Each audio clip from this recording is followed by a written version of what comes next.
Good morning, everyone. Welcome. I'm Elise Nui, and I'm super excited to get you all up to speed on the legislative session. It can seem a bit daunting at first, but together we'll get you comfortable with the process. So, what are we hoping you'll take away from today? First, we want to make sure you understand how the Utah legislature is organized, how a bill actually becomes a law, the whole journey, and also where you fit in. That sounds like a lot to keep track of. Will there be a way for us to ask questions along the way? Absolutely. Feel free to jump in anytime. I'm here to help. Let's start with the timeline, because it's definitely a big factor. The Utah State Legislature is only in session for 45 days. This year, it's January 21st to March 7th. Yup, just 45 days. That means things move very quickly. So knowing what's happening and when is key for us. Wow, 45 days. That does sound intense. Okay, so who are the players? Just like Congress, our state legislature is bicameral. That's a fancy word for having two parts, two houses. We've got the House of Representatives, 75 members, who have 2-year term. And the Senate with 29 members, with 4-year terms. The districts for the House are different from the districts for the Senate, so always keep that in mind when looking into particular legislation. So it's not just one group making all the decisions? That's good to know. Now, how does a bill actually go? From someone's idea to being a law? It's a process, let me tell you. First, someone has an idea.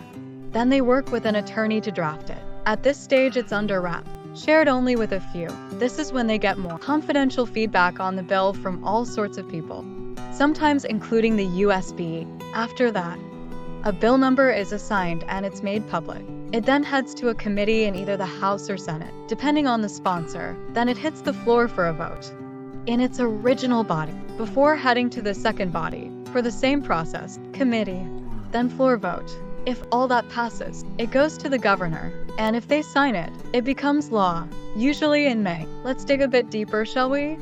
During that drafting phase, the feedback process is huge. We're talking feedback from legislators, constituents, advocacy groups, and us at the USB. Everyone gets a voice. All that feedback can lead to substitute bills, which are basically updated versions of the original bill. You'll notice there are 2 committees and 2 floor votes for each bill. Keep in mind that the bill may be changed along the way as feedback is incorporated. So it's not just a straight line, there are lots of checks and balances along the way. Exactly. That's why it's important to be aware of each step. So, which committees are we especially focused on? Well, for us in education, it's the Senate and House Education Committees, of course. We also keep close watch on the Public Education Appropriations Committee and the Executive Appropriations Committee. These are the places where the real nitty-gritty discussions happen. The committee members decide whether to move a bill along, make substitutions, amend it, and so on. Here's some context. Last year, in 2024, 273 education-related bills were introduced, and 166 of them were passed. That's about a 61% passage rate. 113 of those were included in the Public Education Summary. This just gives you a sense of how much legislation is happening during the session. Wow, that's a lot of bills to track. It sounds like we'll be busy. So, where does the State Board of Education come in? Well, we're involved in a lot of ways.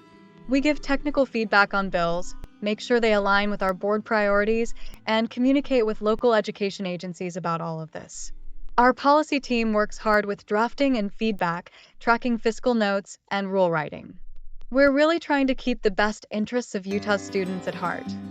Now, this is important for you. As staff members, your role during the session is key. As we are tracking bills, sometimes we run into a bill that needs some specific expertise. How would it affect students, or finances, or charters, or some other aspect of education? When this happens, you might be asked to give us your thoughts. You will get access to a bill feedback document. This document will have the link to a bill and a general description. Please add your thoughts in comments on the bill document or underneath the instructions on the feedback document. So we need to read the bill really carefully to provide any insight we might have. Exactly. That's where your expertise comes in. We want you to be candid and specific so we can help support legislators as they help families in Utah. And if you think someone else you work with might have insight into a bill, please do not hesitate to ask for their help. Alright, so that's the gist of it. I know that was a lot, so what questions do you all have?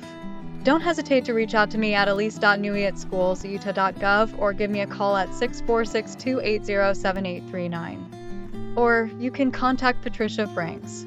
We're here to support you through it all. Thanks everyone, and I look forward to working with you.